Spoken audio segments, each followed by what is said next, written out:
Good morning, ladies and gentlemen. My name is Lalit Rao, and I'm the editor of a cinema website called www.cinemapoet.com. And today I have with me a very special guest, all the way from Mexico, Maria Novaro. Maria Novaro has come here at the 15th International Film Festival of Kerala 2010 as a retrospective of her films is being shown. It's a 5-film package. Thank you very much, Maria, for giving me a chance to speak to you. Maria, first of all, please tell me about all your films. In all your films, the women, they are on a run, as if they are trying to escape reality. Is it true? I wouldn't say that they are trying to escape reality. I think they are trying to find something. So sometimes they are escaping from something, sometimes they are not, but they are still looking for something. And I think it's very simple. I think that's what happens to me when I write the film and when I make it. I'm trying to understand something or to have an answer to some question I'm asking myself. And usually I don't get the answers, I get more questions at the end, but this journey towards something is what I do when I do the film, and it's the form my stories have taken. I was not aware of that at the beginning, but now I'm very aware that that's what I do. I journey with my film, and I make the audience go with me for that journey. Maria, my next question to you about women filmmakers in Mexico. Now, I have not seen much of them, but still, I mean, there is Buzi Cortez, there is you, and there's Dana Rothberg. So, what is the status of women filmmakers in Mexican cinema? Do they have complete freedom of the films they want to make, or is it difficult the point being the fact that they are women filmmakers? When I started back in the 80s, there was some difficulty to work. Colleagues were like surprised or puzzled that we were making these films, and very subtly, but they would not completely accept the fact that we were making films. But that has changed very much, very, very much. So I don't think there's a specific difficulty to raise money or whatever for a film, being a woman. I think still there is one thing. When the film is out, then something happens. Then, of course, most film critics are men, and most people who write about the films or promote the films or distribute the films are men.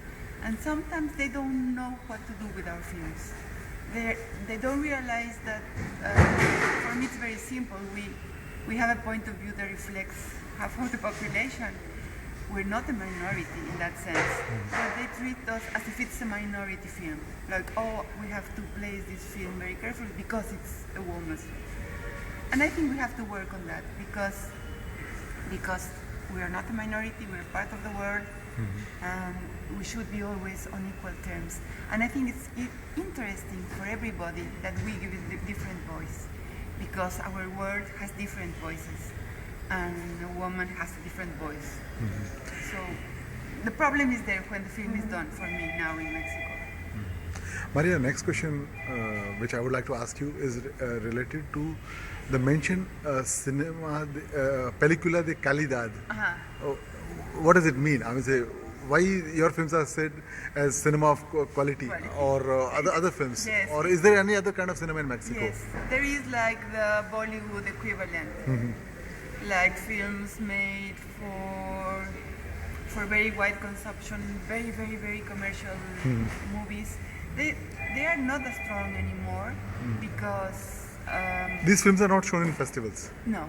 Okay, they are only for domestic. For domestic consumption, Market, yes. And they are done very with less money, or sometimes not with less money, but with less care, because they are done for the market and they want to come out immediately. They start 1 month and next month they are releasing the film. Our films take sometimes years to make. We do them with more care. I think it's a different perspective. I do not disrespect any filmmaking, but I clearly see that it's a different perspective. It's done for the money. And our films are certainly not done for the money. Usually whoever puts the money into our films loses money. So it's not done for that, it's for other reasons. And maybe the word quality film is not the right word, but that's what it refers to. And Maria, I've noticed one thing while watching your films. I've been able to see, out of the 5 films, I've been able to see all 4, but I missed Danson for some unfortunate reasons.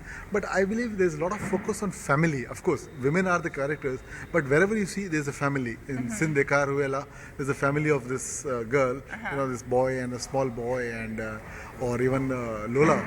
Lola is living with her daughter. So even the focus on family is very much strong. So what's the reason behind keeping a focus on family? I think the focus on family is very deep-rooted in my culture. We are a family culture. Is it because of the fact that Mexico is a Catholic nation? Is it a Catholic country? It might be, but I think it comes from before the Catholics came and before the Spaniards came. The original structures were also very familiar, family-oriented. And also I think because I really, really like to deal with the issue of motherhood in my films. Because as a specific aspect of family, a very important aspect of family, because I have not seen that many films that deal with motherhood in a complex, profound way that goes beyond the surface. So I really try to give many insights about motherhood. Maybe it's also very natural. I'm a mother, I'm a grandmother now, and I like talking about that from my own point of view.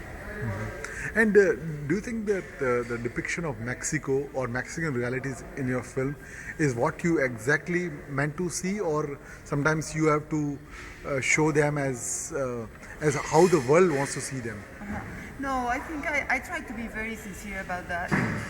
I really portray what I see and what I feel, but each time it comes in a different way, and it depends on the area or the part of Mexico I'm portraying in the film, because I've been different places throughout the country. Mexico, in that way, is very much like India. It is a very complex and pluricultural country. Yeah.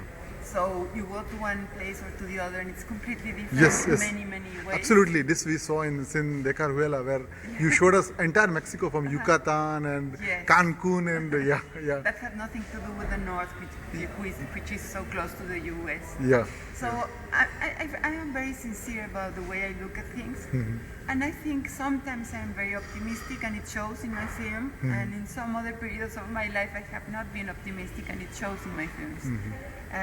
But that's because I'm being sincere with my view at that specific moment. Lola was made in 1989 and Las Buenas here by 2010. Yes. 20-year period. Yes. How have you grown in this 2 decades as a filmmaker? What changes have you seen in Mexico and even in your own understanding of cinema? Okay. In my own case, and I think it has to do with the film situation in Mexico, but I'll speak for myself. Yeah.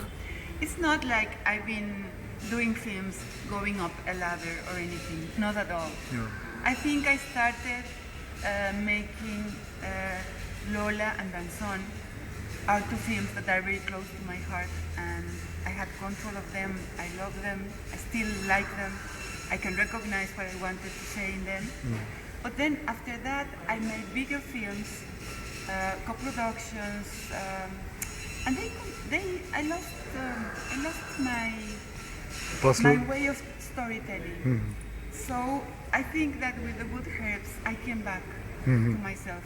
It's more like a circle than a ladder. Yeah. Like I'm very much more where I started now. You came where you started from. Yes. Yeah. And in terms of money, production, The Good Herbs is an inexpensive film, as Lola and Danzón were. I came to more controlled budget for the film, with a smaller crew to work with, and I'm more comfortable there. I know people like making big movies and in Mexico. Yes, especially the Hollywood-based Mexican filmmakers, that are many. They are the famous ones like González Iñárritu or Cuarón or Guillermo del Toro. They are basically living in Hollywood in the US, and they make these sometimes wonderful, sometimes not, Yeah. but True. sometimes wonderful movies with Yes. lots and lots of money. Yeah. But I respect that, but I'm not comfortable there. I prefer to be an author and to be. But then, Maria, were you not approached by Hollywood because of your reputation? After I made Danson, Yeah. Danson was my most popular movie up to now. Yeah. And after Danson, I lived in Los Angeles and I was offered many things. Yeah. I was there for about 2 years, and I didn't like it. And I didn't like what I was offered. And I realized that I didn't want to make films outside of my country, that they were not meaningful for me anymore. And that I wanted to raise my children in my country, to live in my country, and to make films about my country, even if that meant that I would have less money to make them and I would have to wait more years to make each one of them. That was my decision.